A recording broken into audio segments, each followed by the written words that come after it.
क्या कहा गया है कि क्या है रेंज, पहले डोमेन की बात हो रही थी, अब रेंज की बात हो रही है।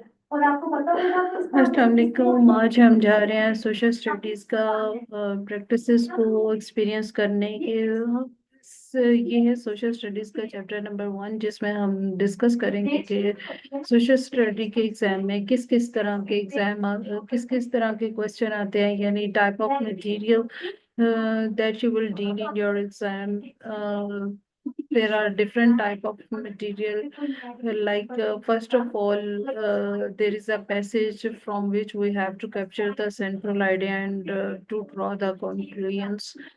तो यहाँ पर हमारे पास जो फर्स्ट स्किल है, टेक्निक है, एक्चुअली एमसीक्यूज को सॉल्व करने के लिए बहुत सारे स्किल्स और टेक्निक्स की ज़रूरत होती है।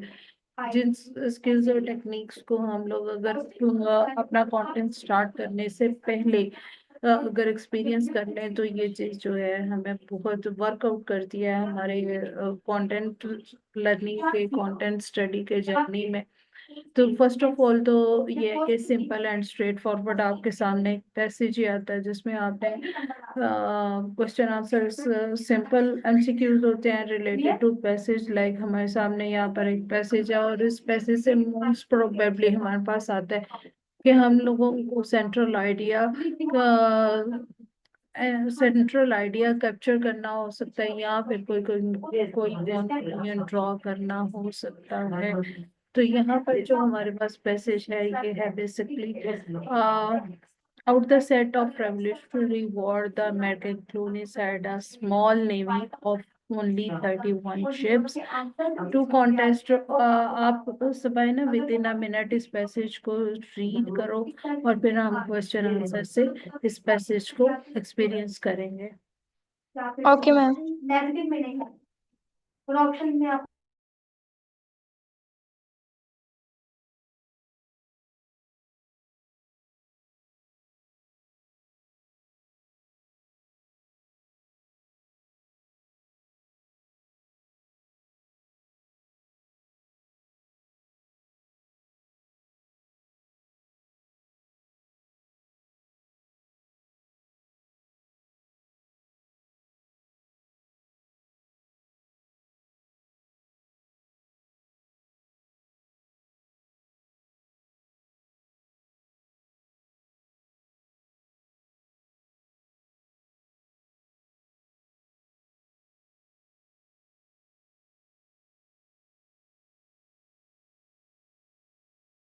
मैम हम मैंने याद पढ़ लिया। Okay, so our question is, what is the topic of this passage? The importance of colonial priorities of to winning the Revolutionary War. What do you think there? कि इस पैसेज का टॉपिक क्या हो सकता है? The topic of the passage could be the importance of colonial priorities, or the fact that American privateers captured well over 2,000 enemy ships. First option, I think first. Exactly, first option, because the topic should cover the all information, and अगर और जो second वाला option है वो क्योंकि सिर्फ एक single fact पे कंसिस्ट करता है, that's why second option will not be correct. First option is correct. और नेक्स्ट हमारी जो टेक्निक है, जो स्किल है हमारी, वो है to draw the conclusion. There we will experience how to draw the conclusion. So that there will be a passage. Sorry, there will be a graph. Look at the graph. No, you have to study the graph like this, कि यहाँ पर जो vertical है वहाँ पर number of acres है, और जो horizontal है वहाँ पर number of cakes baked है। मतलब आपको यहाँ से मुझे जो conclusion मिला है इस ग्राफ से, वो ये मिला है कि अगर मेरे पास एक बेकर काम करता है, तो मेरे पास एक बेकर जो है वो दिन में 10 से 15 केक जो है ना वो बेक करता है। और अगर दो काम करते तो वो 35 तक केक बेक करते हैं, और अगर 4 बेकर्स काम करते हैं तो वो 70 तक मीन्स ये देखें, ये 70 तक केक बेक करते हैं और अगर 6 बेकर्स काम करते हैं तो मेरे पास 80+ केक्स जो है वो बेक होकर आते हैं। तो ये सारा काम करने से मैं जूं जूं अपने बेकर्स इंक्रीज करती जाऊंगी, मेरे केक के नंबर इंक्रीज होते जाएंगे और इससे रिजल्ट क्या निकलेगा, इससे मेरी बेकरी की प्रोडक्टिविटी जो है वो इम्प्रूव होती जाएगी, राइज होती जाएगी, अब होती जाएगी। तो क्या कहते हैं? यहाँ पर हमारे पास दो ऑप्शंस हैं। वो कहते हैं कि आपके पास क्या इस ग्राफ का कंक्लूजन ये है कि productivity of bakeries based on a number of factors, क्या बेकरी की जो प्रोडक्टिविटी है दोनों फैक्टर्स पर बेस करती है, यानी नंबर ऑफ बेकर्स और नंबर ऑफ केक्स दोनों पर, या फिर bakery of productivity rise, bakery की प्रोडक्टिविटी तब राइज होती है जब बेकर ऐड होते हैं। तो आपको क्या लगता है कि कब फर्स्ट ऑप्शन लग रही है मुझे। व्हाट, फर्स्ट ऑप्शन और second? First. Spira, look again.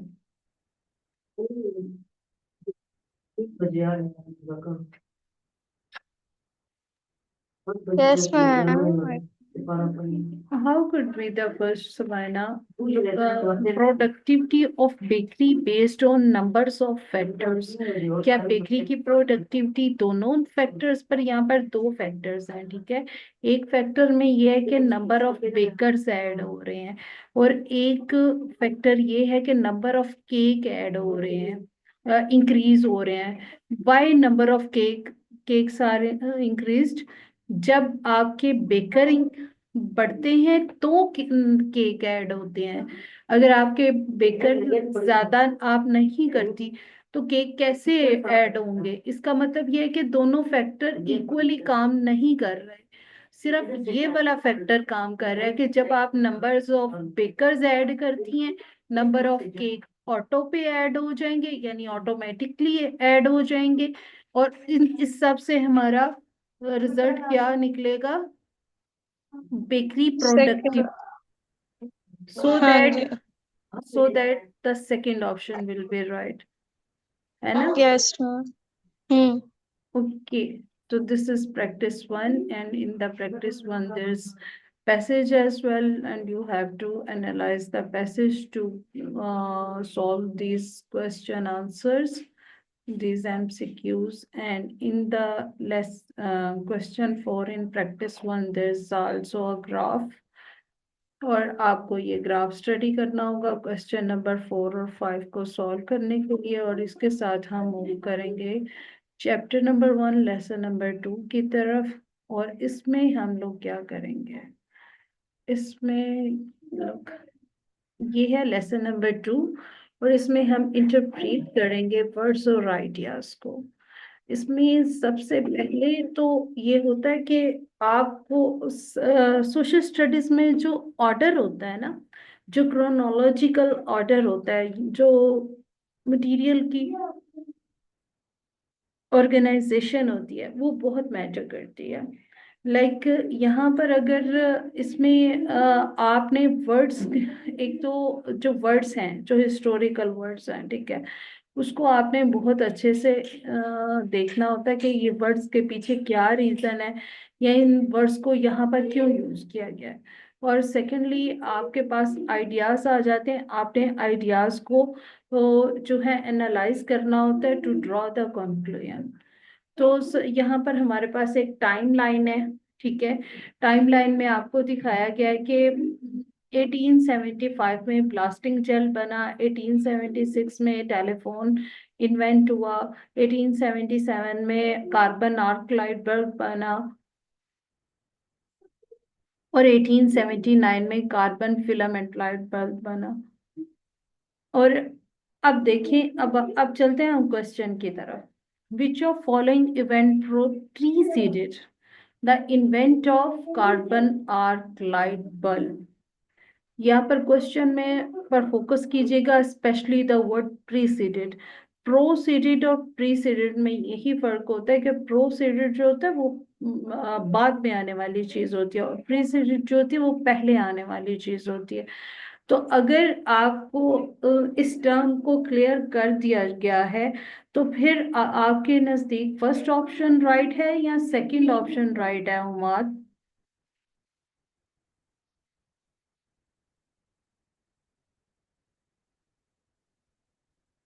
What you think? The first one is right or the second one? The first one, ma'am. Oh, why now? Why you are saying second option is right while जब मैंने sorry sorry ma'am, मैंने ना ऊपर जो था ना fourth option, मुझे लगा फोर्थ ऑप्शन है, मैंने इसी तरह पढ़ा नहीं था। तो कार्बन और कार्बन सेम आ रहा था ना, इसलिए इसलिए मैंने कार्बन लाइट। एक्चुअली आपने प्रीसीडेड देखना है ना, प्रीसीडेड पहले की होती है, वो तो प्रोसीडेड है ना। वही। तो यहाँ पर मैं ना हम्म मैंने पढ़ा नहीं था, उधर भी कार्बन था ना, तो मैंने वो आर्क वाला नहीं पढ़ा था, इसलिए मैंने उसके पीछे वाला बता दिया। ओ आई सी। तो यहाँ पर ये है कि आपको यही जो चीज है, यही इंटरप्रिटेशन ऑफ वर्ड्स है कि आपने वर्ड को पर फोकस करना है। खास तौर पर इसका पता है क्या होता है? इसका ये मेथड होता है कि आपने, जब आपके पास इस तरह का कोई ग्राफिकल क्वेश्चन आता है ना, तो आपने फर्स्ट ऑफ ऑल तो आपने अपनी जो डायग्राम है उसको आपने अच्छे से ऑब्जर्व करना है। सेकेंडली आपने क्वेश्चन पर फोकस करना है, and in the last thing आपने ऑप्शंस की तरफ ध्यान। और okay next ma'am. Next thing है हमारे पास cause and effect. Cause and effect जो है ये इसमें ये होता है कि लाइक एक्शन और रिएक्शन वाला सीन होता है। कोई चीज एक्ट होगी and then the result of this thing will be react.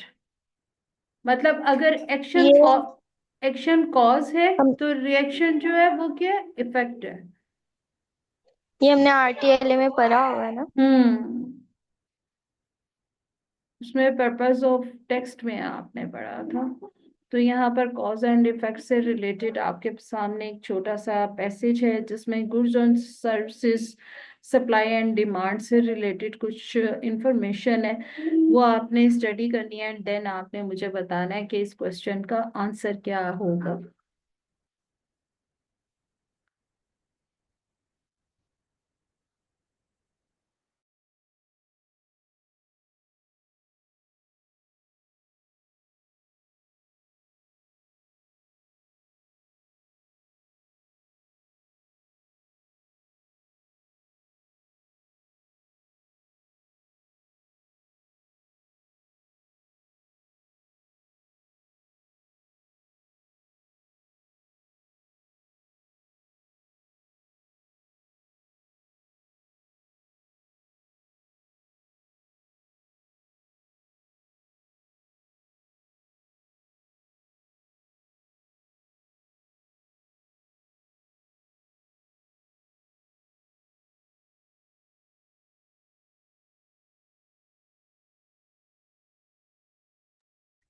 Yes, students, have you complete the paragraph?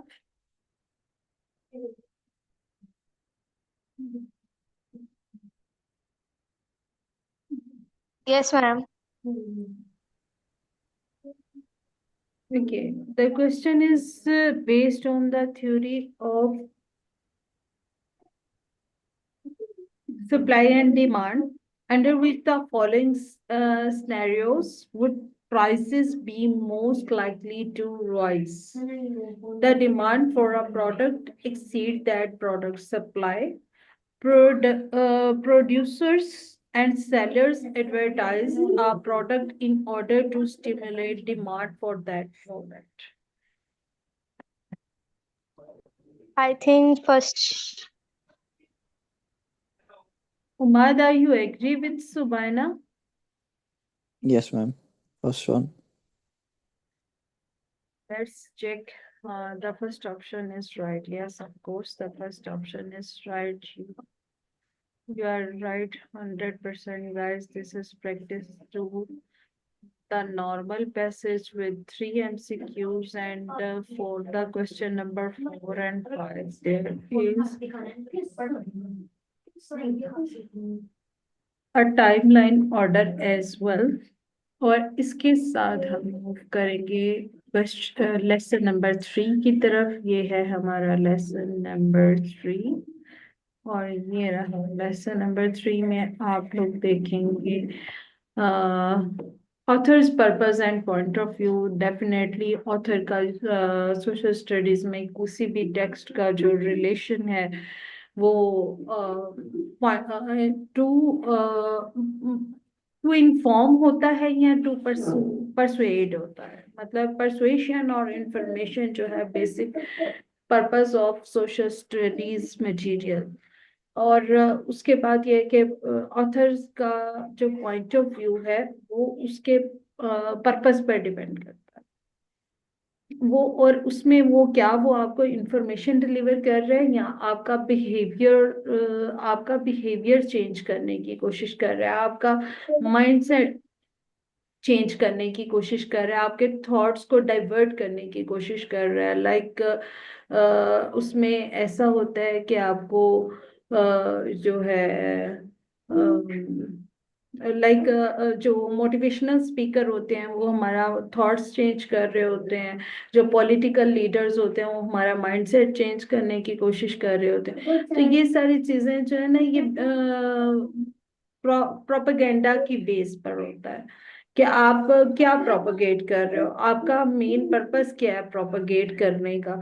तो यहाँ पर हमारे पास एक छोटा सा पैसेज है जिसको आप स्टडी करेंगे तो आपको आइडिया होगा कि किस तरह से जो है माइंड को डाइवर्ट किया जाता है, स्विच किया जाता है माइंड को एक चीज से दूसरी चीज की तरफ। ये छोटा सा पैसेज आपने within a minute read करना है, ठीक है? And then we will go through the question answers.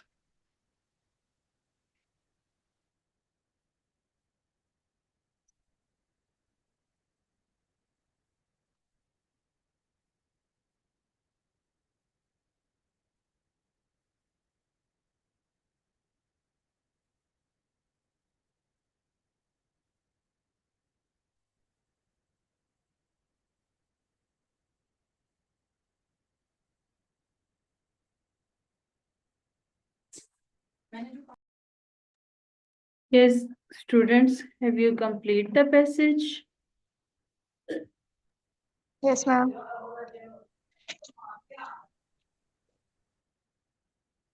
Okay, our question is, what is the author's point of view about the population of North America in 1492? That is not exactly 2 million people or 7 million people, but was somewhere in between these two numbers. क्या ये point of view है writer का, या फिर ये है कि that is was probably much larger than 7 million people? Which option right? Second one. I think second one. Umar, do you agree with Sabina? जी ma'am second. Okay, let's see which option is right. Yes, of course, the second one, because these estimate was ignored by the anthropologist. Anthropologist ने इस को ignore कर दिया था, इस estimate को ignore कर दिया था, और देन हमें कोई जो है वो एक अजम्पशन दिया था, कोई कंफर्म जो है वो नंबर नहीं दिया गया था। तो that's why we have only an assumption on the probably larger than 7 million people. और यहाँ पर अच्छा, यहाँ पर हमारे पास इसी क्वेश्चन से रिलेटेड एक और क्वेश्चन है, which of the following word is clue to author's point of view? That is ignored and that was Ignored. estimate. Ignored. ऊपर वाले से ही पता चला. Seriously, Sabina? Yes, ma'am. Maybe. Yes, of course. Because Yeah. it's estimated was ignored, that that guide us to choose the right option. That's why the word ignore help us towards the conclusion. तो यहाँ पर practice 3 में आप देखें आपको अच्छा यहाँ पर आपको एक और चीज आप एक्सपीरियंस करेंगे प्रैक्टिस नंबर 3 में कि आपको ये पैराग्राफ स्टडी करना है एंड देन आपको पोस्टर को एनालाइज करना है, पोस्टर को अच्छी तरह से जो है अंडरस्टैंड करना है एंड देन आपको बताना है कि देन आपको इन फर्स्ट 3 क्वेश्चंस के आंसर्स देने होंगे। आई होप सो के फर्स्ट 3 क्वेश्चन है ये सब। और क्वेश्चन नंबर 4 के लिए आपको इस डायलॉग को स्टडी करना होगा जो इन दोनों के दरमियान है and then you have to answer the question number 4। Okay ma'am. So students, that was all about today's class. Inshallah, we will meet tomorrow with the last 3 lessons of chapter number 1. And thank you so much for the class, and please solve the exercises and solve the exercises and share as well. Thank you. Okay